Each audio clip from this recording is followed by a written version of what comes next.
ደግሞ ሽልማት የሌለው ጾም የለም። እኔ በዚህ እርግጠኛ ነኝ። ሽልማት የሌለው ጾም የለም። የጾሙ መጨረሻ ላይ ሽልማት አላችሁ። ሽልማቱ ግን እናንተ በሚገባችሁ በማይገባችሁ መንገድ ሊሆን ይችላል። ጾም ማለት መከልከል፣ መታቀብ፣ መሰብሰብ፣ መቆጠብ ማለት ነው። ሰው ማሰብ ስላቆመ ክሪቲካል ቲንኪንግ ስልጠና ይባላል። ምኑን ያስበዋል? ሰው 24 ሰዓት እየበላ ሰጥሟል እኮ። እንዴት አድርጎ ያስብ? አሁን እኮ ማሰብ አቁመን እኮ ነው ራሱ እየተበላለን ያለ። እንድናስብ ራሱ መጾም አለብን። አይምሯችን እየበላ ማሰብ አይችልም ነው የምላችሁ። እኔ እውነቴን ነው። ሐኪምም ካለ እዚህ መጥቶ መከራከር ይችላል። ሰው ዝም ብሎ እየበላ ቁጭ የሚል ከሆነ ማሰብ አይችልም። ደሙ ያለ መጠን ይመላል። የደም ዝውውር የሞቀ ነው። እንደዚያ ባለ ቁጥር ደግሞ ዝሙት ይሰለጥንበታል። የሚያስበው ምኞት ብቻ ነው። የስስት ሰይጣን የሚባል አለ። የስስት ሰይጣን የሚባለው ብሉ ብሉ ቢልና በጾም ጊዜ የምግብ ሽታ የሚያመጣ ነው። ይገርማችኋል። ጾም ሸታችሁ የማያውቀው ሻይ ጧት ነው የሚሸታችሁ። የጾም ዕለት ማለት ታይቶ የማይታወቅ ጓደኛ የዚህ አይነት ምሳ እንብላ እያለ ሊመጣ ይችላል። ይሄኛው የስስት ሰይጣን ነው። በሰዓቱ ቢቀርብልን የማንበለውን ያደረ ወጥ ማልዳ እንድንበላው ያለ እንዲህ የሚያደርግ ማለት ነው የስስት ሰይጣን ነው። ለዚህ ነው መጽሐፈ መነኮሳት ምግብ አትርፈህ ከበዓትህ እንዳታሳድር የሚለው። የስስት ሰይጣን ማለዳ ብላው ብላው ሊያሰኝ ይችላል። ማስጎምጀት ነው። በቃ ማጓጓት፣ ታሪቄ ልሙት የሚያስብል ብሉ ብሉ ብሉ። እንደው ምግቡን ጨርሶ ሲጨርስ ንጉሠ ነገሥትነት የሚሾም የሚያስመስል አንድ አቅማዷ ፉርሽካ የበላችሁና ያ ግንባሽ እንጀራ የበላ ሰውዬን የሚነዳት አየሁ። ሆድ አያከብርም ጌታዬ። ሆድ ያስነዳል እንደ አህያ። ሞት ከልብ እኮ ነው እንዴ! ሆድ እኮ ነው ሆድ እንደ አህያ ነው የሚያስነዳ። ሆዳም ከሆናችሁ ትነዳላችሁ። እውነቴን ነው። ገባችሁ? ሆድን ከቀነስክ ትመራለህ ማለት ነው። እንግዲህ እግዚአብሔርን መስማት ከፈለጋችሁ ጾሙ እስከ 9 ሰዓት። ሰዓቱ ይቀነስልን። መብራት ኃይል ልትከፍሉ ስንት ሰዓት ነው ወረፋ የምትይዙት? ይቀነስ በሉና እስቲ ይቀንስላችኋል። አይ ወረፋው ረዝሟል ብላችሁ እስኪ ነው። አይ ወረፋው በዛ አልከፍልም ብትሉ ምን ይሆናል? እኔ አላውቅም የሚሆነው ከተማ ስለማን ነው። ሳስበው ግን የሚሳካ አይመስለኝም። ወረፋው ረዝሟል እስቲ ይቀነስ ወደ ነው ምን ይደረጋል? ኑሮ አይደል እያላችሁ ነው የምትሰለፉ። እና ይሄም ኑሮ ነው እንግዲህ ኑሮ ነው። እስከ 9 ሰዓት ሰልፍ በሉ እግዚአብሔርን ለማግኘት። እንደው ለምን ቀኑ ሙሉ አንራም?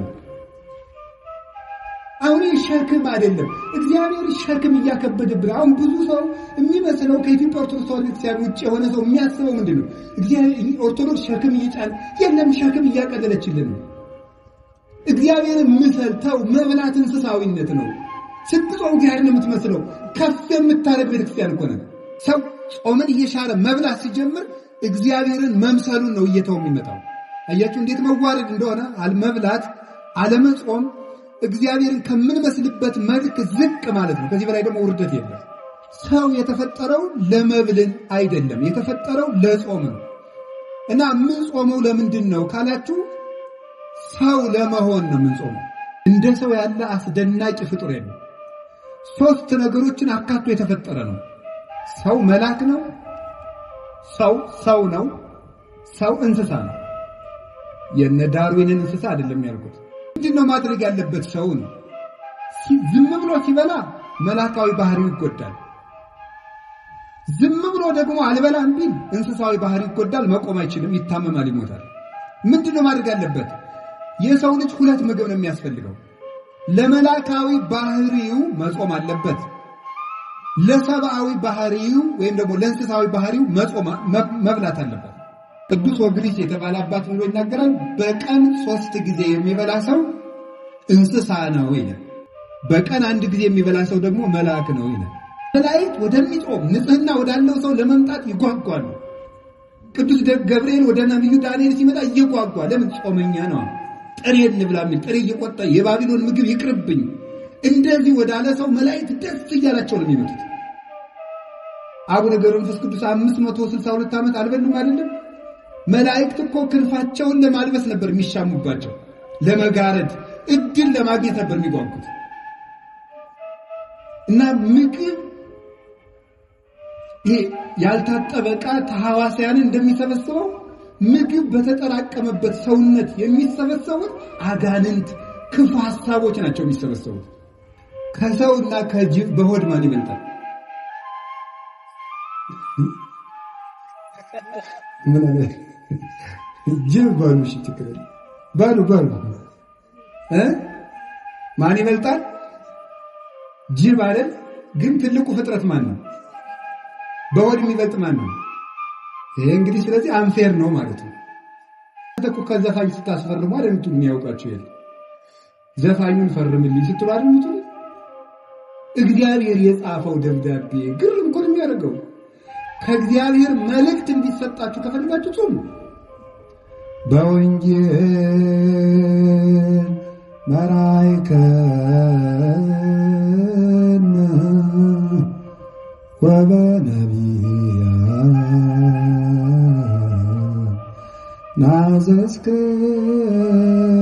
ናዘዝከን ዘለሊከ አቅረብከ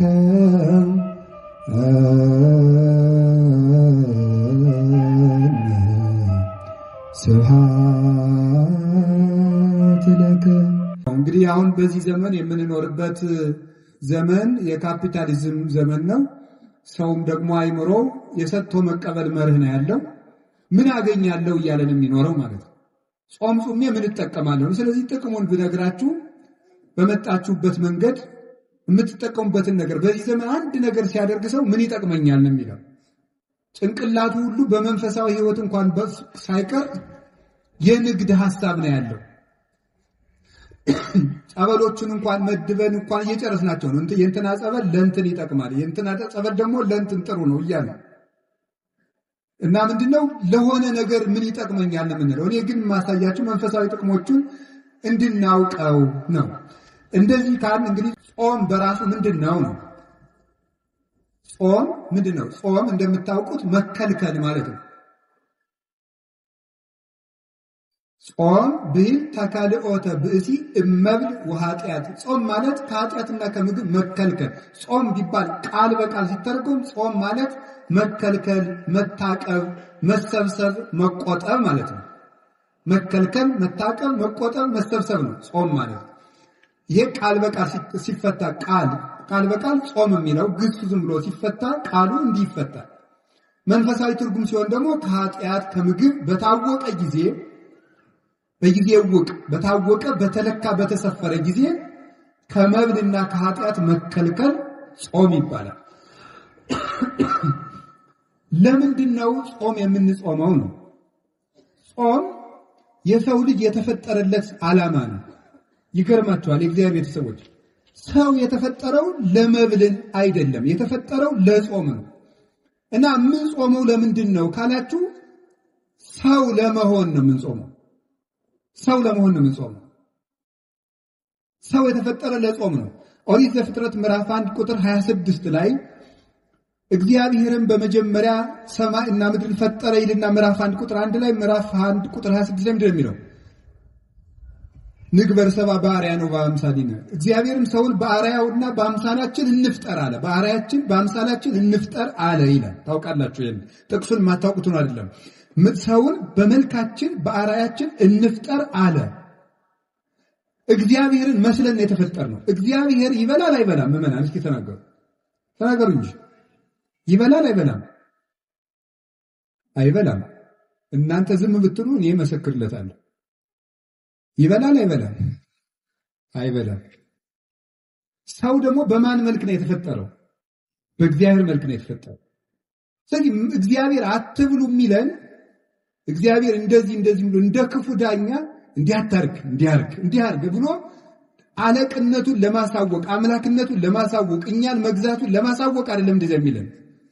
እንደዚያ የሚለን ሰው በእግዚአብሔር አምሳል ስለተፈጠረ እግዚአብሔር ደግሞ የማይበላ የማይጠጣ ዘላለማዊ ሕያው ከምግብ ውጭ የሆነ በዘላለማዊ ባህሪ የሚኖር ስለሆነ ያንን በሱታፊ አምላክ በጸጋ እሱ በባህሪው ሕያው የሆነበትን መልክ ለኛ ስለሰጠን እግዚአብሔር በክብሩ የማይበላ እንደሆነ የሰው ልጅ ሲጾም የእግዚአብሔርን ክብር ይሳተፋልና ምን ይሆናል? የሰው ክብሩ እግዚአብሔርን መምሰል ነው። አለመብላት እግዚአብሔርን መምሰል። እግዚአብሔር አይበላም፣ እግዚአብሔር አይጠጣም። እግዚአብሔርን ሰው በእግዚአብሔር ማምሳል የተፈጠረ ሲባል እግዚአብሔርን መምሰል ማለት ፍቹ ብቻ ነው አላልኩም። በጣም ብዙ ትርጉም ያለው ሊቃውንቱ ያመሰጠሩበት እነ ቅዱስ ጎርጎርዮስ ዘንዚናቱ፣ እነ ቅዱስ ጎርጎርዮስ ዘኑሲስ ሊቃውንት አባቶች በሙሉ የተራቀቁበት ሐሳብ ነው። ሰው በእግዚአብሔር አምሳል ተፈጠረ። ሌላ ብዙ ትርጉም አለው። በጊዜው ከሌሎች መምህራንም ትማሩታላችሁ፣ ታነቡታላችሁ። እያልኩ ያለሁት ሰው በእግዚአብሔር አምሳል ተፈጠረ ሲባል አንዱ እግዚአብሔር አይበላም አይጠጣም። ሰው ሲጾም እግዚአብሔርን ይመስላል። ስለዚህ መጾም እግዚአብሔርን የሚያስመስል የሰው ልጅ ክብር ነው ማለት ነው። ሰው ጾምን እየሻረ መብላት ሲጀምር እግዚአብሔርን መምሰሉን ነው እየተው የሚመጣው። አያችሁ እንዴት መዋረድ እንደሆነ። አለመብላት አለመጾም እግዚአብሔርን ከምንመስልበት መልክ ዝቅ ማለት ነው። ከዚህ በላይ ደግሞ ውርደት የለም። እግዚአብሔርን ከመምሰል በላይ ውርደት እግዚአብሔር የሰጠን የመጨረሻ ክብር ነው።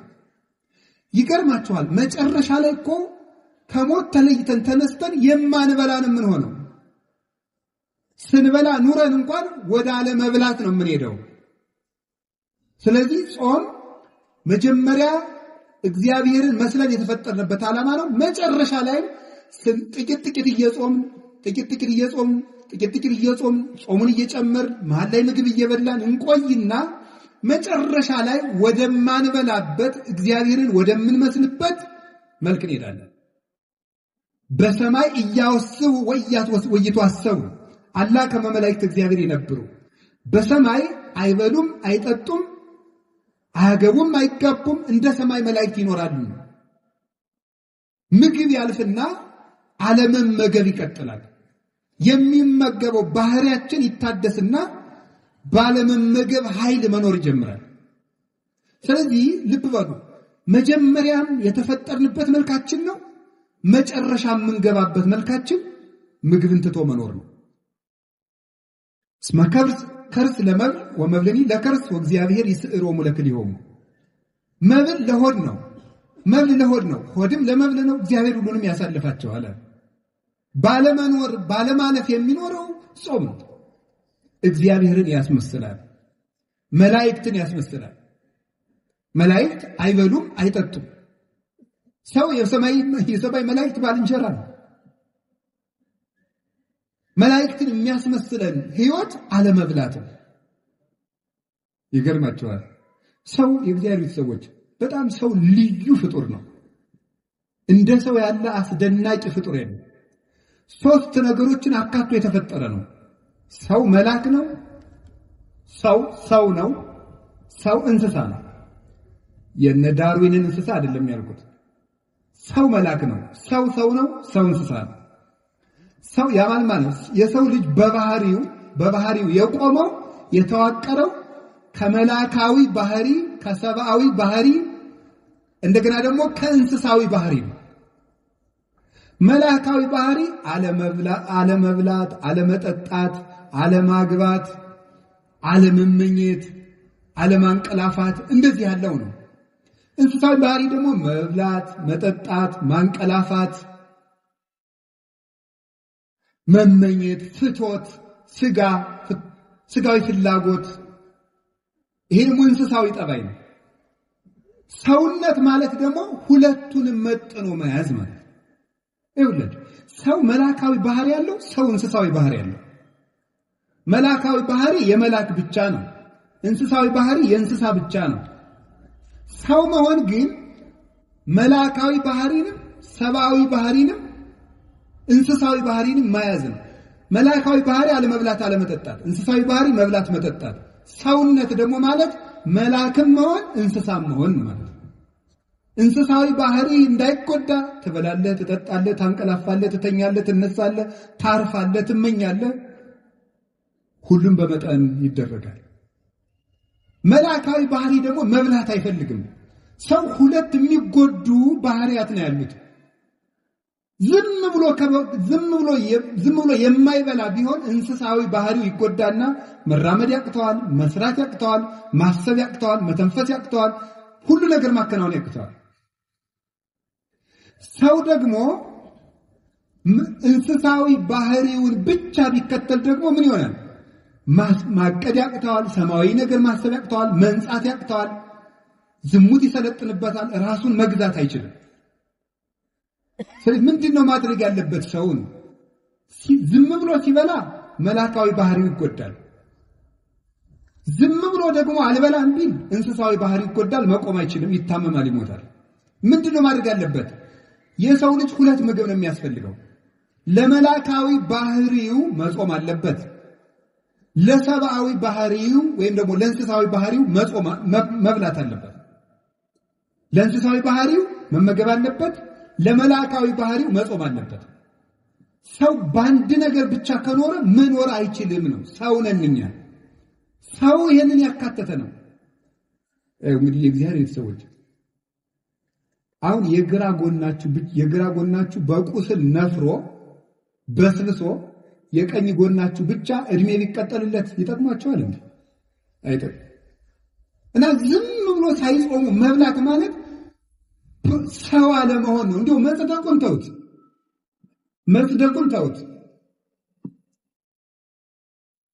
መጽደቁን መንግስተ ሰማያት መግባቱ ጽድቅና ኩነኔ ገሃነምና መንግስተ ሰማያትን ተውት። አለመጾም ከሰውነት ነው የሚያወጣው። ከሰውነት ያወጣል። አለመጾም እንስሳ ነው የሚያደርገው። ቅዱስ ወግሪስ የተባለ አባት ብሎ ይናገራል። በቀን 3 ጊዜ የሚበላ ሰው እንስሳ ነው ይላል።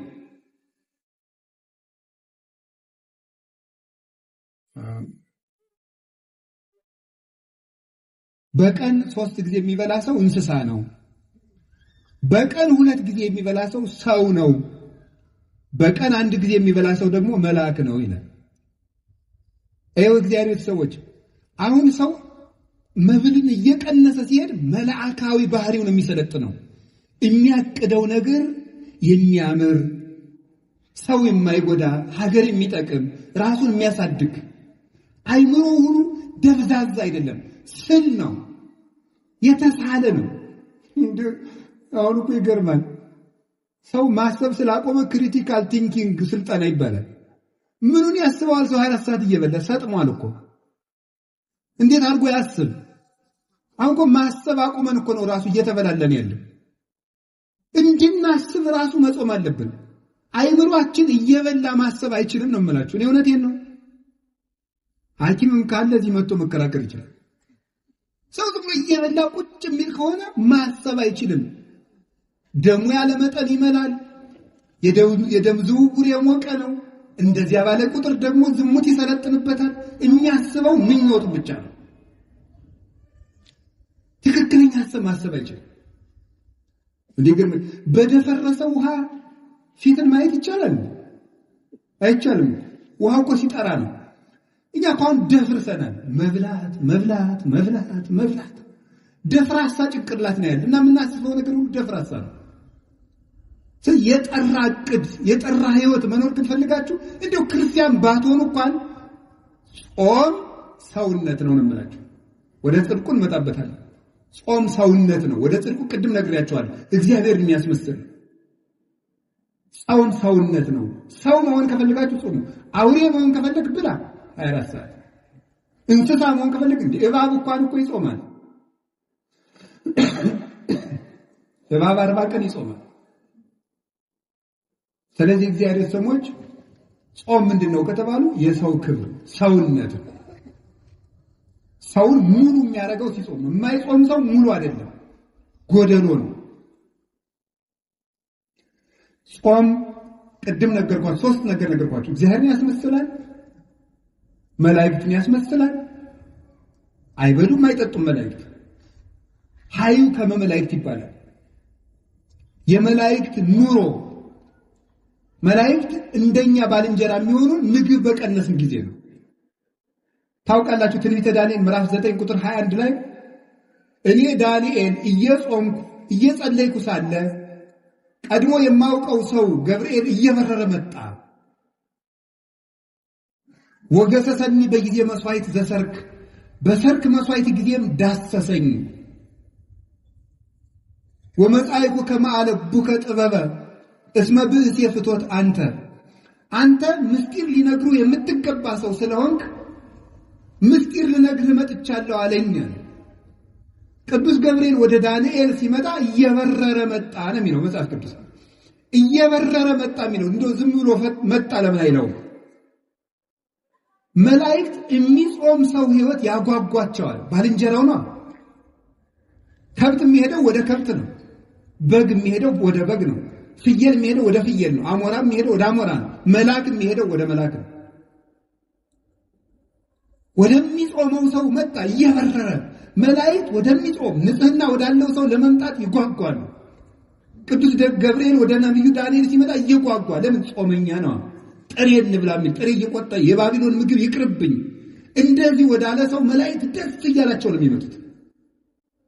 አቡነ ገብረ መንፈስ ቅዱስ 562 ዓመት አልበሉም አይደለም? መላእክት እኮ ክንፋቸውን ለማልበስ ነበር የሚሻሙባቸው፣ ለመጋረድ እድል ለማግኘት ነበር የሚጓጉት። እና ምግብ ይሄ ያልታጠበ ዕቃ ተሐዋስያን እንደሚሰበስበው ምግብ በተጠራቀመበት ሰውነት የሚሰበሰቡት አጋንንት ክፉ ሐሳቦች ናቸው የሚሰበሰቡት። በሚጾም ሰው ዙሪያ ደግሞ የሚሰበሰቡት መላእክት ናቸው። ጌታችን መድኃኒታችን ኢየሱስ ክርስቶስ የማቴዎስ ወንጌል ምዕራፍ 4 ላይ እንደነገረን ወምዛ ሀደጎ ዲያብሎስ ወመፁ መላእክትን ዘያኩትቦ ዲያብሎስ ፈተነውና አለ ምግብ አቅርቦ ጌታን ፈተነው። አልበላም ብሎ አሳፈረው። ዝርዝሩን መናገር ስላልፈለኩ ነው። ፈትኖ አሳፈረው። እሱን ካባረረው በኋላ ምን ማለት? መላእክት መጡ እያመሰገኑት ይላል። እዚህ ውስጥ ሊተላለፍ የተፈለገው ምንድን ይመስላችኋል? አንደኛው ሊቃውንቱ እንደሚተረጉሙት ጌታን ሰይጣን ራሱ አላሸነፈኝም መላእክት ተራርተውት ነው እንዳይል ነው ይላሉ። መንፈሳዊ ደግሞ ከኛ ጋር የሚሄድ ለምንድን መሰላችሁ? ዲያብሎስ ጌታን በትኩስ ዳቦ ከፈተነው በኋላ ጌታ ድል ከነሳው በኋላ መላእክት መጥቷል። ምን ማለት ነው?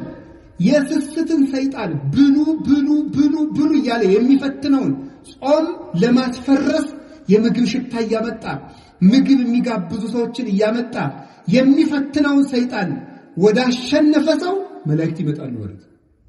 መላእክት ይመጣሉ።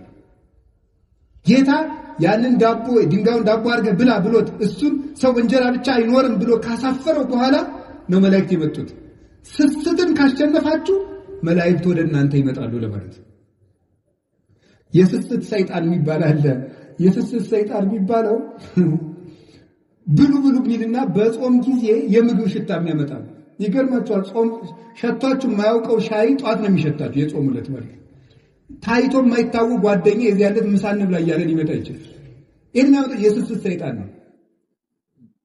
በሰዓቱ ቢቀርብልን የማንበለውን ያደረወት ማልዳ እንድንበላው ያደርግ እንዲህ የሚያደርግ ማለት ነው የስስት ሰይጣን ነው። ለዚህ ነው መጽሐፈ መነኮሳት ምግብ አትርፈህ ከበዓትህ እንዳታሳድር የሚለው። የስስት ሰይጣን ማለዳ ብላው ሊያሰኝ ይችላል። ማስጎምጀት ነው። በቃ ማጓጓት ታሪክ ልሙት የሚያስብል ብሉ እንደው ምግቡን ጨርሶ ሲጨርስ ንጉሠ ነገሥትነት የሚሾም የሚያስመስል የሚያጓጓ ሰይጣን አለ። ያንን ካሸነፋችሁ የመላእክት ዘመዶች ትሆናላችሁ። ከዚያሳ ዳንኤል ጾመ፣ ቅዱስ ገብርኤል መጣ። ምን አለ? ዳሰሰኝ ከንፈሬን አለ። ምን አደረገ? ጥበብ ገለጸልኝ። የ490 ዓመት ማህተም ተረጎመለት።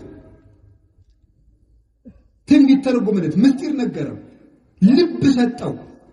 አሁን ልብ ያጣነው ጾም ትተን ዳንኤል ጾመና ዳንኤል ነብዩ ምንድን ያለው? ቅዱስ ገብርኤል ለዳንኤል እንዲህ ያለው መጻይኩ ከማለቡከ ወንዜኑ ከጥበበ ጥበብ ልነግርህ ልብ ልሰጥህ ማስተዋል ልነግርህ መጥቻለሁ። አሁን የምንዘነጋ መጽሐፍ እየተመለከትን እንቅልፋችን የሚመጣ ማስተዋል የማንችል የተሰበክነው ስብከት እዚሁ እንደ ቆሎ ረግፎ የሚቀር እቤታችን አንጠልጥለነው እንዳሌል የሚያደርግ ምንድን ነው? ስለማንጾም ነው። ስንፍና እንቅልፋምነት የምን ውጤት ነው? ያለ መጾም ውጤት። እንግዲህ መጾም ሰውን እግዚአብሔርን ያስመስላል። መጾም ሰውን ሰው ያደርገዋል። መጾም ሰውን መልአክ ያደርገዋል። መጾም ሰውን የመላእክት ጓደኛ ያደርገዋል፣ ባልንጀራ ያደርገዋል፣ ያዛምደዋል። መላእክት ደስ እያላቸው ይመጣሉ ወደሚጾም ሰው። ጌታ ምንድን ነው ያለው? ክፉ ሰይጣን ያለ ጾም አይወጣም አይደል? ስለዚህ ያሬ ሰዎች መልአክ መሆን ከፈልጋችሁ፣ የመላእክት ዘመድ መሆን ከፈልጋችሁ፣ እግዚአብሔር መፍሰል ከፈልጋችሁ ጾሙ።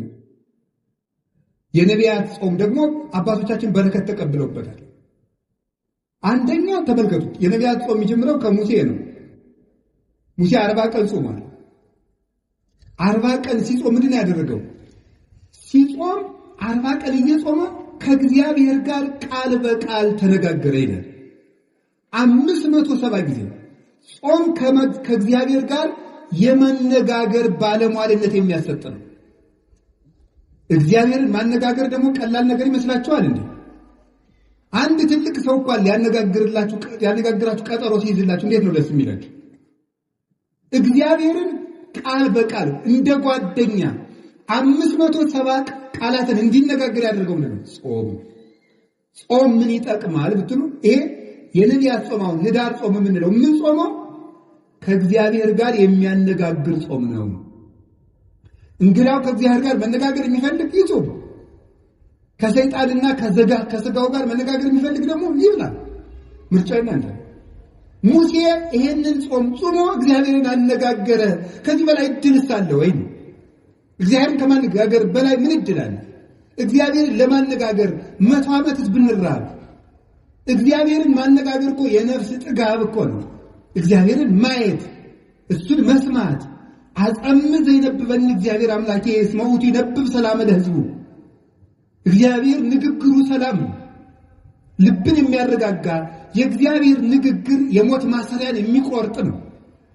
ተራራን የሚያንቀጠቅጥ፣ ባህሩን የሚከፍል፣ አናብስትን የሚለጉ፣ እሳትን ጸጥ የሚያደርግ፣ መቃብርን ሳይከፈት ሙት የሚቀሰቅስ ነው። ጌታችን ኢየሱስ ክርስቶስ አልዓዛርን የቀሰቀሰው በቃሉ ነው። እግዚአብሔርን መስማት ትልቅ ነገር ነው። እንግዲህ እግዚአብሔርን መስማት ከፈለጋችሁ ጾሙ እስከ 9 ሰዓት። ሰዓቱ ይቀነስልን። መብራት ኃይል ልትከፍሉ ስንት ሰዓት ነው ወረፋ የምትይዙት? ይቀነስ በሉና እስቲ ይቀንስላችኋል። አይ ወረፋው ረዝሟል ብላችሁ እስኪ ነው። አይ ወረፋው በዛ አልከፍልም ብትሉ ምን ይሆናል? እኔ አላውቅም የሚሆነው ከተማ ስለማልኖር። ሳስበው ግን የሚሳካ አይመስለኝም። ወረፋው ረዝሟል እስቲ ይቀነስ ወደ ነው ምን ይደረጋል? ኑሮ አይደል እያላችሁ ነው የምትሰለፉ። እና ይሄም ኑሮ ነው እንግዲህ ኑሮ ነው። እስከ 9 ሰዓት ሰልፍ በሉ እግዚአብሔርን ለማግኘት። እንደው ለምን ቀኑ ሙሉ አንራብ? አሁን ሸክም አይደለም፣ እግዚአብሔር ሸክም እያከበደብን። አሁን ብዙ ሰው የሚመስለው ከኢትዮጵያ ኦርቶዶክስ ተዋሕዶ ቤተክርስቲያን ውጭ የሆነ ሰው የሚያስበው ምንድነው? እግዚአብሔር ኦርቶዶክስ ሸክም እየጫን የለም፣ ሸክም እያቀለለችልን ነው። እግዚአብሔርን ምሰልተው መብላት እንስሳዊነት ነው። ስትጾም እግዚአብሔርን የምትመስለው ከፍ የምታረግ ቤተክርስቲያን እኮ ነው። እንስሳ ከመምሰል መልአክ ወደ መምሰል፣ እግዚአብሔርን ወደ መምሰል ማሳደግ እኮ ነው። ሰውነትን ከፍ ማድረግ ነው። የሰው ልጅን ባህሪ የሚያከብር ነገር እኮ ነው ይሄ። እዚህ እግዚአብሔር ቤተሰቦች ከፍጥረት ሁሉ የከበረ ማን ነው? ሰው በሉ። ከሰውና ከጅብ በሆድ ማን ይበልጣል? ምን አለ? ጅብ በሉ። እሺ ትክክል በሉ በሉ። ማን ይበልጣል? ጅብ አይደል? ግን ትልቁ ፍጥረት ማን ነው?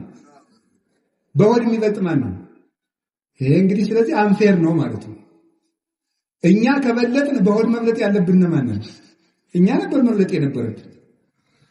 የከበርን ፍጥረታችሁ እናንተ ናችሁ ብሎ ከጅብ ያነስን ከበላን ተበድለናል ማለት ነው። መብታችን እንግዲህ ምንድነው ካላችሁ የሰው ክብሩ ምግብ አይደለም ማለት ነው። ትልቁ ፍጥረት ትንሽ ይበላል፣ ያነሰው ፍጥረት ትልቅ ይበላል። ለምን? ትልቁ ፍጥረት ትንሽ የሚበላበት ምክንያት የሰው ክብሩ ምግብ ስላልሆነ። አሳማ ብዙ ይበላል። አሳማን ግዛ ተብሎ የተፈጠረው የሰው ልጅ ግን ትንሽ ይበላል። አህያ ብዙ ይበላል። አህያን የሚነዳት የሰው ልጅ ግን ትንሽ ይበላል። አንድ አቅማዷ ፉርሽካ የበላችውና ያ ግንባሽ እንጀራ የበላ ሰውዬን የሚነዳት አየሁ። ሆድ አያከብርም ጌታዬ። ሆድ ያስነዳል እንደ አህያ። ሙት ከልብ እኮ ነው እንዴ! ወደ እኮ ሆድ እንደ አህያ ነው የሚያስነዳ። ሆዳም ከሆናችሁ ትነዳላችሁ። እውነቴን ነው። ገባችሁ? ሆድን ከቀነስክ ትመራለህ ማለት ነው። ሆዳም ከሆንክ ትነዳለህ። እንደዚህ ነው የምትሆነው። ሆዳም ሰው ምን እንደተነዳ ነው የሚኖረው። የራሱ ሐሳብ የለውም። አህያ ምን ሐሳብ አላት? መነዳት ነው። አትሉ እንደዚያ ጾሙ። ተጾምን ነው እግዚአብሔር የሚያከብረን። ከቃሉ ጋር ናችሁ? ከቃሉ ጋር ናችሁ ወይ? አዎ። እግዚአብሔር ከሁላችን ጋር ይሁን። እግዚአብሔርን የመነጋገሪያ ጾም ሙሴ ምን አደረገ? 40 ቀን ጾመ። ከግንባሩ ላይ ብርሃን ሳለበት እግዚአብሔር። የእግዚአብሔር ብርሃን እንዲሳልብን የሚያደርግ ጾም ነው ይሄ ጾም። የእግዚአብሔርን ብርሃን ያንን ብርሃን ከመልበስ በላይስ ምን አለ? ያ ብርሃን ባለበት ደግሞ መኑ ዘይደምሮ ለብርሃን ውስጥ ጽልመት፣ ጨለማን ከብርሃን ጋር አንድ የሚያደርገው ማን ነው አለ ቅዱስ ጳውሎስ። እንግዲህ ተመልከቱ፣ ስንጾም የእግዚአብሔር ብርሃን በእኛ ላይ ይሳላል። የእግዚአብሔር ብርሃን በእኛ ላይ ሲሳል ደግሞ ጨለማው ዲያብሎስ ከኛ ጋር ህብረት የለውም። ቤታችን መበጥበጥ አይችልም። አይምሮአችን መበጥበጥ አይችልም። ለምን? ብርሃን ለብሰናል። ሙሴ ብርሃን ለብሶ ሲመጣ ታች የነበሩት ጣዖታት ተሰባበሩ። የሚጾም ሰው የሐሰት አማልክትን ይሰብራል፣ አጋንንት። ብርሃን መልበስ ከፈለጋችሁ ጾሙ፣ መጨለም ከፈለጋችሁ ብሉ። የሚጾም ሰው የብርሃን ልጅ ነው። ሙሴ ጾመና ምን አደረገ? እግዚአብሔር በ10 ጣቶቹ የተጻፈ ምን ሰጠው? ታቦት። አስደናቂ ነው እኮ፣ ገርሞ እኮ አላችሁ እንዴ! እግዚአብሔር የጻፈውን መጽሐፍ ተቀበለ። ቀለል ያለ ምስል። እናንተ እኮ ከዘፋኝ ስታስፈርሙ አይደል የሚያውቃችሁ የለ። ዘፋኙን ፈርምልኝ ስትሉ አይደል? እግዚአብሔር የጻፈው ደብዳቤ ግርም እኮ ነው የሚያደርገው። ከእግዚአብሔር መልእክት እንዲሰጣችሁ ከፈልጋችሁ ጾሙ። ደግሞ ሽልማት የሌለው ጾም የለም። እኔ በዚህ እርግጠኛ ነኝ። ሽልማት የሌለው ጾም የለም። የጾሙ መጨረሻ ላይ ሽልማት አላችሁ። ሽልማቱ ግን እናንተ በሚገባችሁ በማይገባችሁ መንገድ ሊሆን ይችላል። ያን ማስተዋል ደግሞ አስተዋይ ነፍስ ይፈልጋል። ከእግዚአብሔር ስጦታ እግዚአብሔር ምንድነው የሚለው? ለሙሴ በእጁ ጽፎ ሰጠው አይደል? ዛሬ ስለኛ ወበከመ ይጻፍ መጽሐፍ በቀለም ከማው ይጻፍ ልቡናነ በመንፈስ ቅዱስ። መጽሐፍ በቀለም እንደሚጻፈው ልባችን ምን ይላል? በመንፈስ ቅዱስ እጅነት ይጻፋል ይላል ቅዱስ ዮሐንስ አፈወርቅ። በመንፈስ ቅዱስ እጅነት ይጻፋል። ዛሬ እግዚአብሔር ልባችንን እንዲጽፍበት እንዲቀርጽበት፣ እነዚያ ብሩካት እጆቹ ሰማይን አንጠልጥለው ያጸኑ ምድርና ሰማያትን ሁሉ የባረኩ እነዚያ የተባረኩ የእግዚአብሔር እጆች ብሩክ እጅ ያጅ በልባችን እንዲጽፍ ከፈለጋችሁ፣ ስጦታ፣ ጥበብ፣ ዕውቀት በህሊናችን ሰሌዳ እንዲጻፍ ከፈለጋችሁ ጾሙ። መደንቆር ከፈለጋችሁ ብሉ። ከቃሉ ጋር ነው። የነቢያት ጾም ይሄን ጾም ነው የምንጾመው። የሙሴ ጾም ማለታቸው ይሄንን ጾም ኤልያስ ጾሞታል።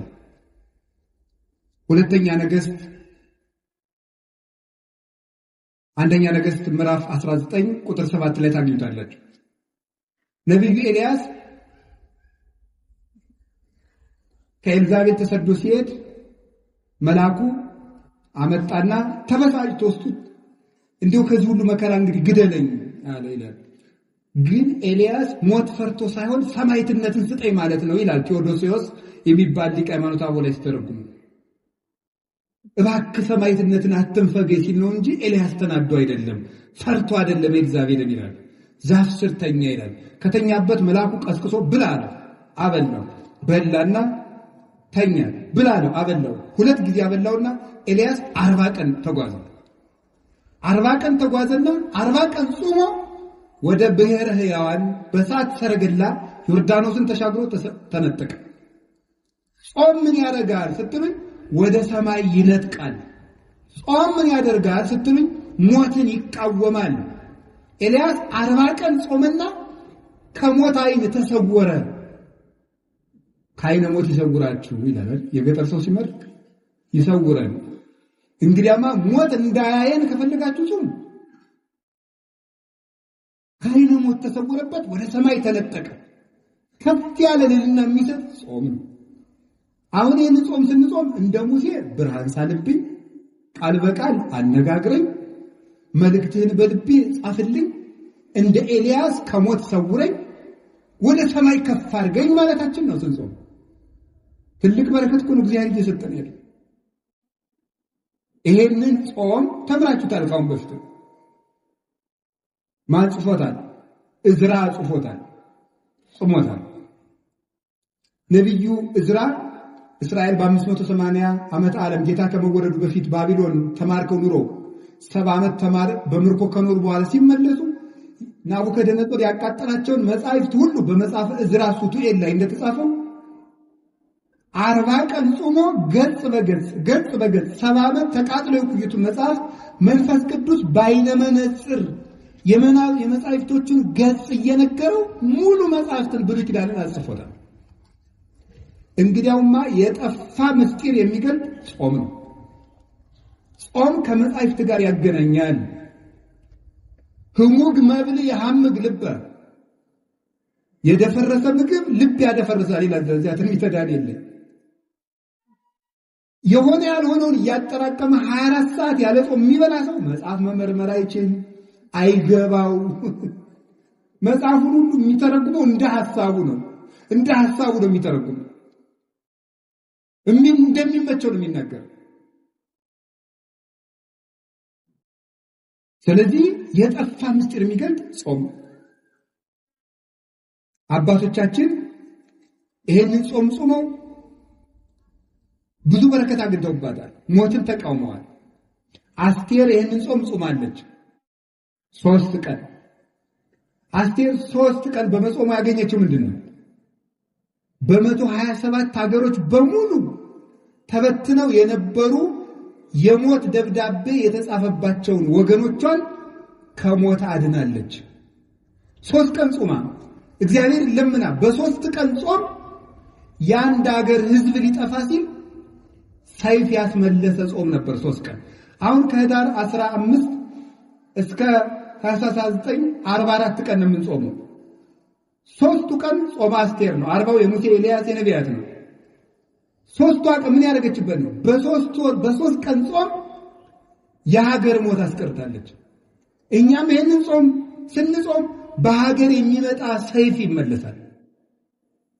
ደም እናደርቃለን። ስንጾም በሚገባው ታርቀን ይቅርታ ይዘን በተሰበረ ልብ ከጾም ሰይፍ ይመለሳል። የሀገር ሰላም ይመጣል። ወገን እንዳይጠፋ እናደርጋለን። ይሄ ጾም ምን ያደርጋል? የአስቴር ጾም ምን አደረገ? በንጉሱ ፊት ግርማ ሞገስ ሰጣት። የአሕዛብ ሚስቶች ባሎቻቸው ሳይጠሯቸው ከመጡ ይገደላሉ። 3 ቀን ጾመችና እግዚአብሔር ወይ ግርማ ሞገስ ስጠኝ አለችና ንጉሱ ሳይጠራት ከንጉሱ ቤት ሄደች።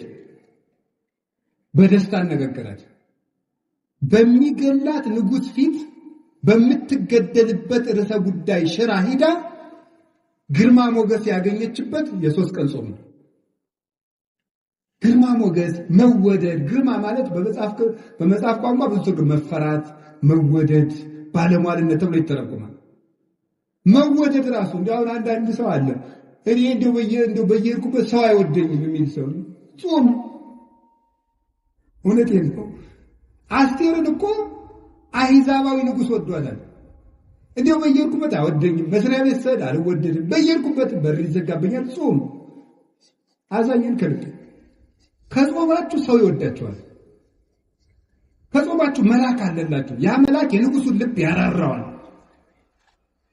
ይነዳዋል። እንደሞላው እንደ ኤርትራ ባህር ይከፍለዋል ልቡን። እናንተ በዚያ መሃል ሰንጥቃችሁ ትሻገራላችሁ። መወደድ ይሰጣል እግዚአብሔር። በጾም መወደድ ይገኛል። መወደድ፣ መታፈር፣ መከበር። ጭብጥ የማታክሉ ሰዎች ናችሁ፣ እንደ ሺህ ትፈራላችሁ ስትጾሙ ነው።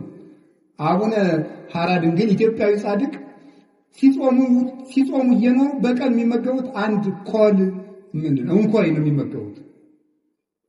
አንድ ወይስ በእናንተ ቋንቋ አንድ አፕልም በሉ ችግር የለም። አፕል እኮ እንደ አፕል አይጣፍጥም። አንድ ፍሬ ነው የሚበሉት። በዘመኑ የነበረው ንጉስ ሱስንዮስ በሃይማኖት ስለተለያዩ ነገር ተሰርቶባቸው ሊገላቸው ፈለጋቸው። አስጠርቶ ጎንደር ወሰዳቸውና ለምንድነው እማትጾም ማነው ለምንድነው እኔን የምትቃወም ሊል ነው የጠራቸው። ሂደው ግን ከቤተ መንግስት ሲቆሙ ለምን ጠራይ ሲሉት እንዲሁ እንደተባረከኝና ሰላም ልል ነው ብሎ ይሰደዳቸው። ለምንድነው እንደዚህ ያደረገ ሲባል ግርማ ሞገስ የተራቡለት ክርስቶስ፣ የተጠሙለት ክርስቶስ፣ እናት አባት የተውለት ክርስቶስ፣ ብቻቸውን የተሰቃዩለት ክርስቶስ ከፍቶታት እኮያት ከአጣውር ኩሳት ከስጋ ጋር ከአጋንንት ጋር ከአራዊት ጋር ከብርድ ጋር ከፀሐይ ጋር ከብቸኝነት ጋር ከስደት ጋር የታገዙለት ክርስቶስ ግርማ ሞገስ ሰጣቸው። እናንተ ተከሳችሁ በሄዳችሁ ጊዜ እናንተ የምትናገሩ አይምሰላችሁ፣ የሰማይ አባታችሁ መንፈስ በእናንተ ላይ ይናገራል ያለው ተፈጸመላቸው። ወመምህር ዘይትቃወም ለነ የሚከራከርልን መምህራችን ክርስቶስ ነው የተባለው ነው። አንደበት ይሆን ዝግ የሆነው አንደበታችሁ በተከሰሳችሁበት እየሰረቃችሁ ተከሰሱ አላልኩም። በምትገደሉበት አፍስም ግርማ የሚሰጥ ጾም ነው። የሚንበለበል ሰይፍ የሚመልስ ምንድን ነው? ጾም ነው። እንደዚህ ብቻ አይደለም። የሁል ጊዜ ስቃይ አውሬ የሆነው ሃማ የተገደለው በአስቴር ጾም ነው። ይገርማል።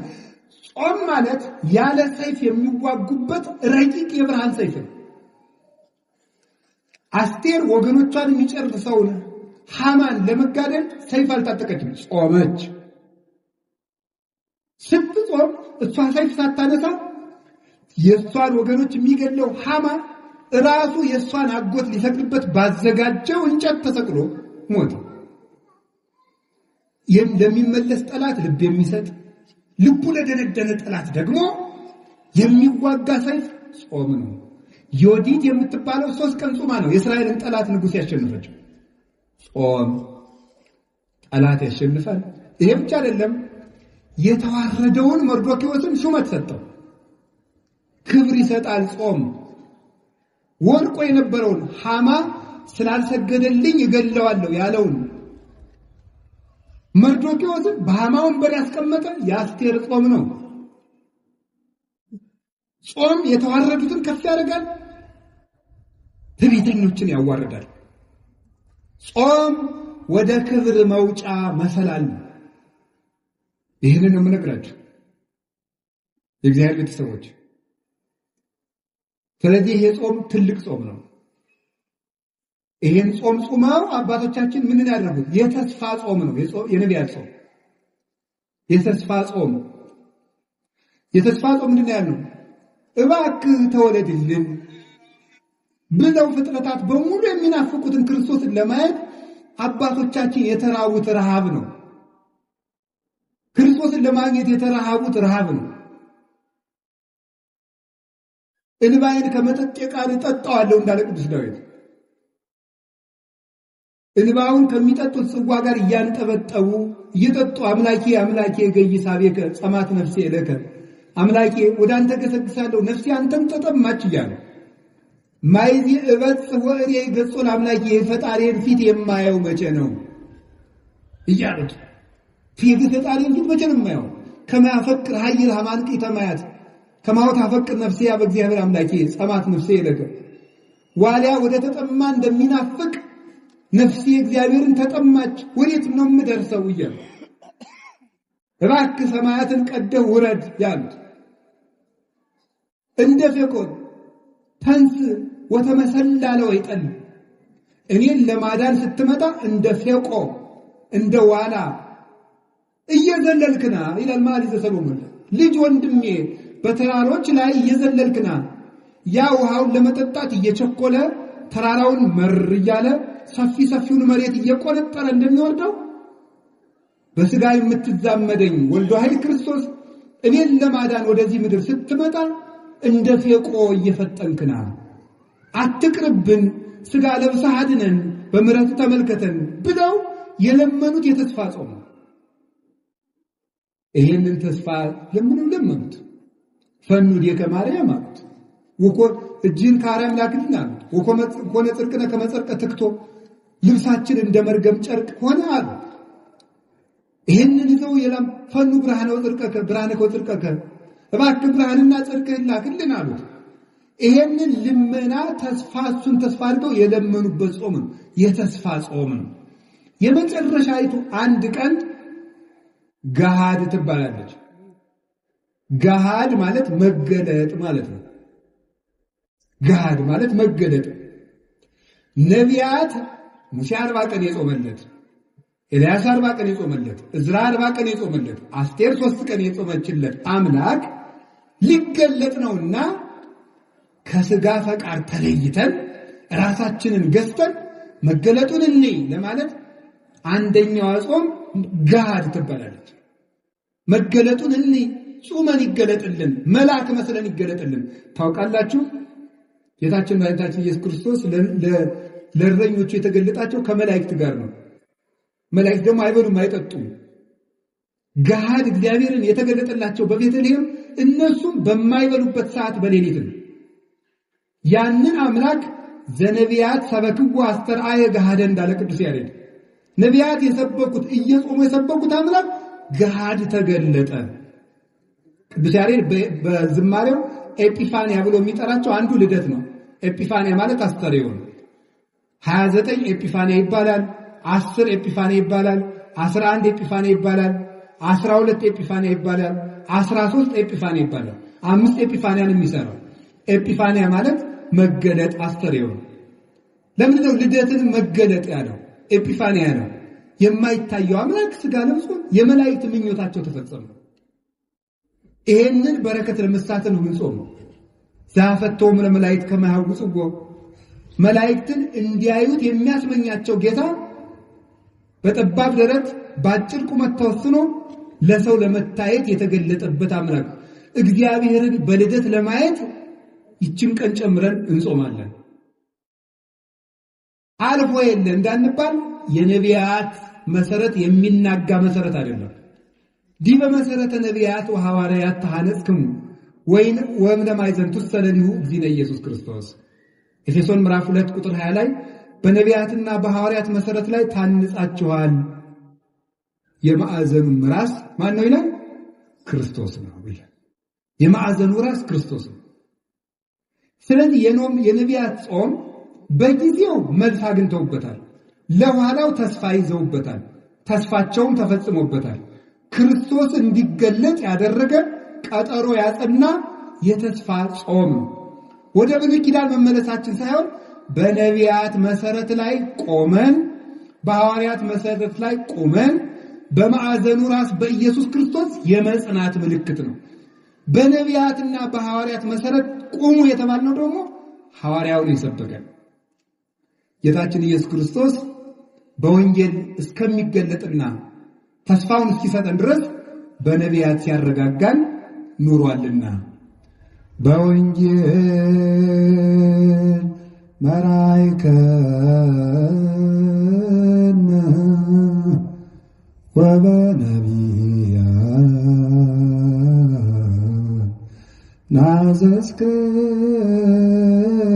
ናዘዝከን ዘለሊከ አቅረብከ